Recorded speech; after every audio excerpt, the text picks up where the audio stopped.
In this tutorial, I'm going to teach you how to create this clay motion effect with AI. So first of all, we need to go to NovoAds AI. This is a platform that let you try these AI models for just $1 for 3 days. So once you have created the account, you will arrive here, and here we need to go to the video section.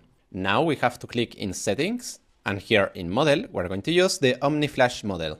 Now, where it says describe your video, we're going to use the following prompt that is going to be in the comment section. And now we have to click this button. Now here, we have to upload our video, that in my case is this one.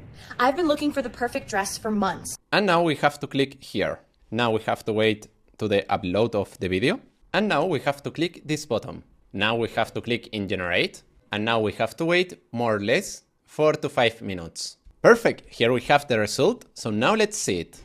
I've been looking for the perfect dress for months. This one has it all. The fit, the flow, the lightweight fabric. It's the best I've ever had. Link in my profile. Well, I don't know what you think, but personally, I like it a lot, the video. The quality is amazing. So if you want to do a video like this one, remember that you can try this platform for just $1. And the prompt is going to be in the comment section.